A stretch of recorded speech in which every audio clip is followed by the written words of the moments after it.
السلام علیکم۔ ایک عورت کہتی ہے کہ میرا خاوند کسی وجہ سے لمبی مدت کے لیے غائب ہو گیا۔ اس وقت میں ایک کم عمر بچی کی ماں بھی تھی، جبکہ میرا ضعیف العمر باپ بھی ہمارے ساتھ ہی رہتا تھا۔ ہماری غربت اور مفلسی اپنی انتہا کو تھی، اور اکثر اوقات ہمارے گھر کھانے پینے کے لیے کچھ بھی نہیں ہوتا تھا۔ اکثر دوپہر کو کچھ کھا لیتے تو رات کو بھوکا سونا پڑتا۔ صبر کے ساتھ ہم ہر حال میں اللہ کا شکر ادا کرتے تھے۔ ایک رات کو تو بھوک اور افلاس نے ہمارا وہ امتحان لیا جو اس سے پہلے کبھی نہیں لیا تھا۔ میری بیٹی کو شدید بخار نے آ لیا۔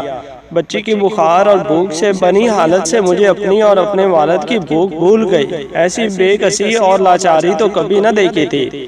بے قراری حد سے بڑی تو مجھے اللہ تعالیٰ کا یہ قول یاد آ گیا، بھلا کون بے قرار کی التجا قبول کرتا ہے جب وہ کسی سے دعا کرتا ہے، اور کون اس کی تکلیف کو دور کرتا ہے؟ جی ہاں، ہر قسم کی تکلیف، چاہے وہ بھوک کی ہو یا بیماری کی یا غربت و افلاس کی اور گناہوں کی، کون ہے اس ذات پاک کے سوا جو اس سب تکلیفوں کو دور کر سکتا ہے؟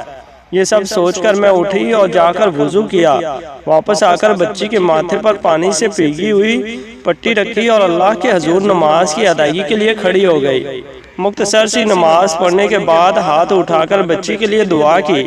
اس کے بعد ماتھے سے پٹی اتار کر دوبارہ پانی سے بھگو کر رکھی اور ایک بار پھر نماز کے لیے کھڑی ہو گئی۔ نماز کے بعد ایک بار پھر بارگاہ الہی میں دعا کے لیے ہاتھ اٹھائے، دعا سے فراغت پر پانی کی پٹی تبدیل کی اور دوبارہ نماز کے لیے کھڑی ہو گئی، اور یہ عمل میں نے کئی بار کیا۔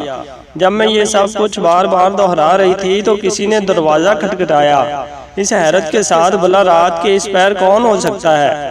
میرے والد نے پوچھا کون، اور جواب آیا کہ میں ڈاکٹر ہوں۔ اور میں اور میرے والد ہم دونوں ایک دوسرے کو حیرت سے دیکھ رہے تھے کہ اس کو کس نے بلا لیا ہے۔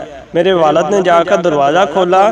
ڈاکٹر نے آتے ہی پوچھا کہ مریضہ کدھر ہے، اور ہم نے سادگی سے بچی کی طرف اشارہ کر دیا۔ ڈاکٹر نے بچی کو چیک کیا، کاغذ پر ایک نسخہ لکھ کر ہمارے ہاتھ میں تھماتے ہوئے بولا، لائیے میری فیس دیجئے، میں چلتا ہوں۔ میں نے آہستگی سے جواب دیا، ڈاکٹر صاحب ہمارے پاس تو آپ کو دینے کے لیے فیس کے پیسے بھی نہیں، بلکہ ہمارے پاس تو کچھ بھی نہیں۔ میرا یہ جواب سنتے ہی ڈاکٹر صاحب تلملا اٹھا اور غصے سے تقریباً دھاڑتے ہوئے بولا کہ اگر فیس دینے کے لیے پیسے نہیں تھے تو مجھے آدھی رات کو فون کر کے کیوں بلایا؟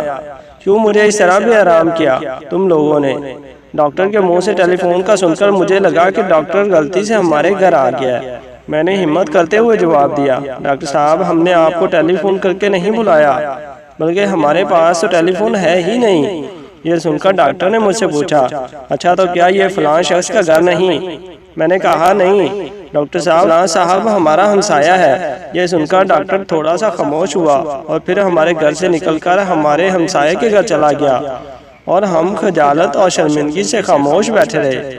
تھوڑی دیر ہی گزری تھی کہ ڈاکٹر ایک بار پھر ہمارے گھر آیا اور آنکھوں میں آنسو اور روندی ہوئی آواز میں بولا، اللہ کی قسم تمہارے گھر سے اس وقت تک نہیں جاؤں گا جب تک تمہارا پورا قصہ نہیں سن لوں گا۔ اور میں نے ڈاکٹر کو اپنا پورا قصہ سنا ڈالا کہ کس طرح میں بچی کے ماتھے پر پانی کی پٹیاں رکھ رہی تھی اور اللہ کے حضور دعا بھی مانگ رہی تھی۔ ڈاکٹر جلدی سے اٹھ کر باہر چلا گیا اور کچھ دیر کے بعد ہمارے لیے رات کا کھانا اور بچی کے لیے دعائیں اور کچھ گھریلو ضروریات کا سامان ساتھ لے کے لوٹا۔ ساتھ ہی اس نے ہمیں بتایا کہ اس کی طرف سے ہر مہینے ایک تنخواہ ہمیں اس وقت تک ملتی رہے گی جب تک اللہ تعالیٰ چاہے گا۔ اللہ تعالیٰ مجھ گناہ گار سمیت ہم تمام مسلمانان عالم کو ذات رب العالمین پر مکمل اعتقاد و ایمان رکھتے ہوئے ہر مصیبت، امتحان، آزمائش اور پریشانی پر صرف اپنا محتاج کرے، اور تا حیات عین صراط مستقیم پر چلنے کی کامل توفیق عطا فرمائے، اور وقت نزاع کلمہ توحید و رسالت نصیب فرمائے، آمین یا رب العالمین۔